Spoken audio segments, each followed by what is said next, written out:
suspect has been apprehended. I'm confident he'll be prosecuted to the full extent of the law.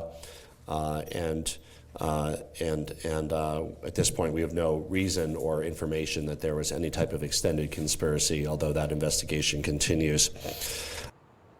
Well, that's Colorado's Governor Jared Polis. He's in Denver, speaking publicly just a moment ago about the weekend's terror attack. This is we await a court appearance in Boulder, Colorado for the suspect who allegedly told law enforcement he wanted to, quote, kill all Zionist people after he firebombed pro-Israel demonstrators.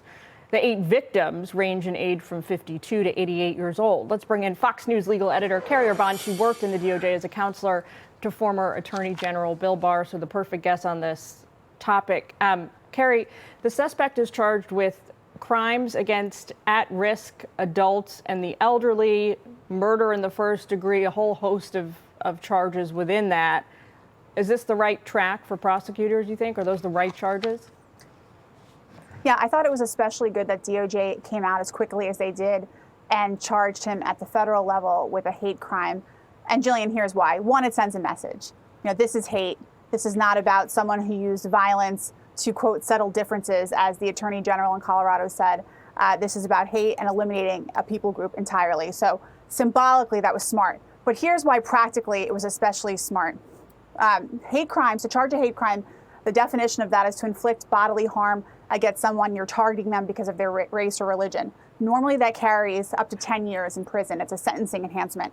However, if that harm includes an attempt to kill, it can carry life.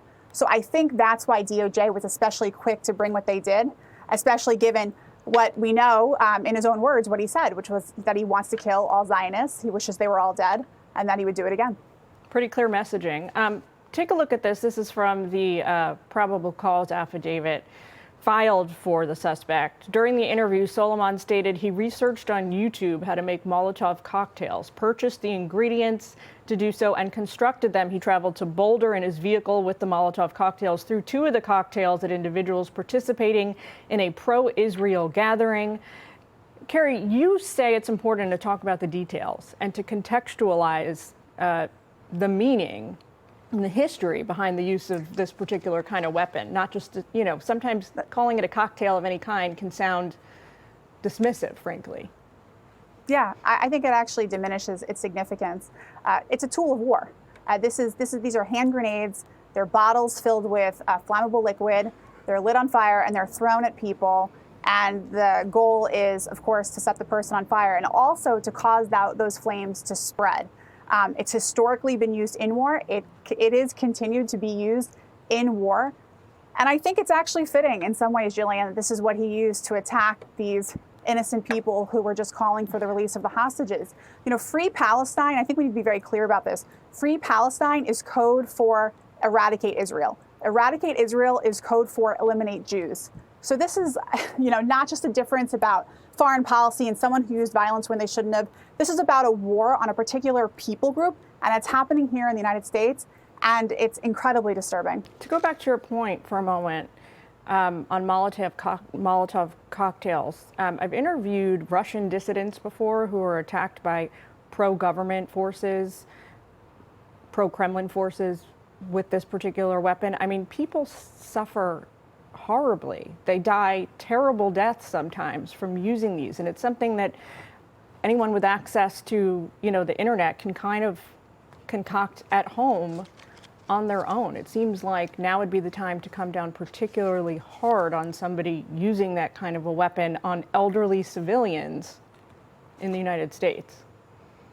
Yeah, that's right. And that's why I'm curious to see if the Department of Justice ends up bringing some kind of terrorism charge as well.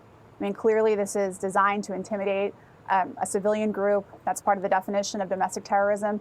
Domestic terrorism would just be really another sentencing enhancement, but I don't think you can go too hard. I'm sorry, you can't go hard enough on this person in light of what's happening.